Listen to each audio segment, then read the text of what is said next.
After months of testing Windows 10 very publicly, it's finally officially here. It's a free upgrade for most people too, but should you upgrade? Windows 10 is the realisation of Microsoft's big dream to have a single Windows that runs across PCs, tablets, phones, and even the company's Xbox One console. Right now, Windows 10 is mostly about fixing the mess that Microsoft created with Windows 8. One of the first signs of that is the return of the start menu you know and love. It's not just the regular one from Windows 7. Instead, Microsoft has combined the best aspects of the last two versions of Windows to create a redesigned start menu. The live tiles from Windows 8 remain, but you're no longer booted into an entirely different full-screen interface. There's a traditional list of apps, easy access to power options and settings, and the ability to resize the menu freely. Windows 10 has a nice, dark theme and it blends in well against laptop screens that usually have black bezels. If you're not a fan of the darkness, then there are plenty of colour options to change the look of the start menu and taskbar. There's even little transparency effects that finish off the look and feel.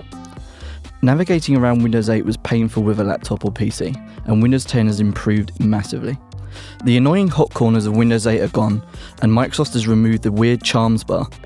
In its place is a new Action Center that works as a notification center to collect any alerts from apps and provide quick access to a bunch of settings.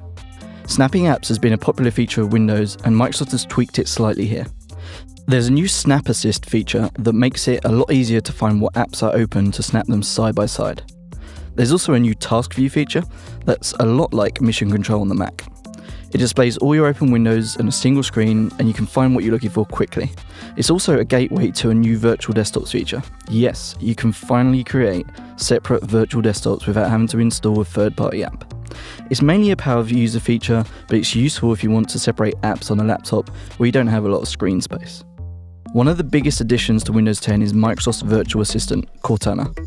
It's designed to look and feel like an extension to the start menu. Just like the Windows Phone equivalent, you can use your voice to search or type in queries manually. There's even an option to enable a Hey Cortana feature that lets you simply holler questions at your laptop. It's perfect if you're leaning back in an office chair and want to fire off emails with your voice, but I found I mostly used it to demonstrate Cortana to friends and family. Cortana also has a helpful overview of your day, mixed in with interests like weather, news, and local restaurants. Cortana also has a powerful local search to find your documents on your local hard drive or from the OneDrive cloud storage service. With a new version of Windows comes a new browser called Edge. It might be designed to succeed Internet Explorer, but it sticks to the past in a number of ways. Edge's taskbar icon is barely different from Internet Explorer, in an effort to keep it similar for the millions of diverse Windows users. Edge is simplified, clean, and performs well in most cases, but there's a few things missing and a lack of features you might expect from a modern browser. Snapping tabs into separate windows is messy, downloads start automatically with no choice of folder, and there's no save target as. Microsoft really started from scratch with Edge, and it shows. Microsoft has still included a copy of Internet Explorer in Windows 10 for this very reason. Edge does have some interesting new features. You could draw all over web pages and send a copy to friends, and Cortana appears to provide you useful information in clever little ways. If you search for something in the address bar like weather, then it will immediately show the weather nearby. On some restaurant websites, it will even appear to provide you directions or opening hours. It's not just a neat little trick, but it's actually useful when you don't have to search for this basic information. Microsoft's Xbox app for Windows 10 might be my favourite new feature. You can stream Xbox One games to a laptop and just plug in a controller to play.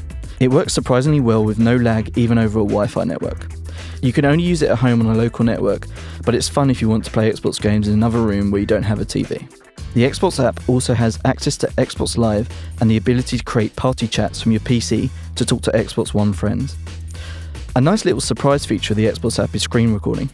You can use it to create game clips or even just record regular apps that aren't games at all.